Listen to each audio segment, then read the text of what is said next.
আসানসোলের একটি বেসরকারি গ্যাস উত্তোলনকারী সংস্থায় কর্মরত অবস্থায় এক শ্রমিকের মর্মান্তিক মৃত্যু ঘিরে চাঞ্চল্য ছড়িয়ে পড়েছে।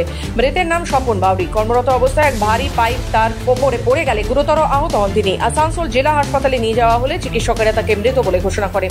স্থানীয় সূত্রে জানা গেছে, স্বপন বাউরি নামে বেসরকারি গ্যাস উত্তোলনকারী কোম্পানির এক কর্মী কারখানার ভেতরে পাইপলাইন বসানোর কাজ করছিল। সেই সময় ঘটে এই দুর্ঘটনা। মাথায় গুরুতর আঘাতের কারণে ঘটনাস্থলে মৃত্যু হয়েছে তার। চিকিৎসকদের এমনটাই অনুমান। এই খবর ছড়িয়ে পড়তেই ক্ষতিপূরণের দাবিতে তুমুল বিক্ষোভে সামিল হয় স্বপন বাউরির পরিবার ও পরিজনেরা।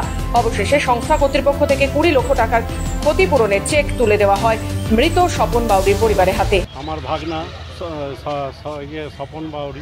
স্বপন কুমার বাউরি JCL কোম্পানিতে কাজ করতেন। সেইখানে একটা দুর্ঘটনা হয়ে যায়। সেই দুর্ঘটনায় তার ওই স্পটেই মৃত্যু হয়ে যায়। মৃত্যু হওয়ার পর আমাদের কোম্পানি আমাদের জেলা হসপিটালে এনে ভর্তি করে ওয়ার্কাররা।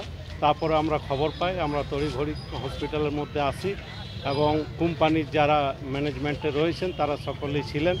তাদের সাথে আমাদের রাত 1টা-1:30 পর্যন্ত একটা সমঝোতা হয়েছে। সেই সমঝোতাতে আমরা একটা দুপক্ষই আলোচনার মাধ্যমে এবং যে স্থানীয় কিছু লোকাল যারা আমাদের শুভ আকাঙ্ক্ষী আছেন, যারা আমাদেরকে এই সুস্থভাবে একটা মীমাংসার দিকে হাত বাড়িয়ে দিয়েছেন, তাদের প্রত্যেকের সহযোগিতায় আমরা একটা কোম্পানির সাথে নেগোসিয়েশন হয়েছে।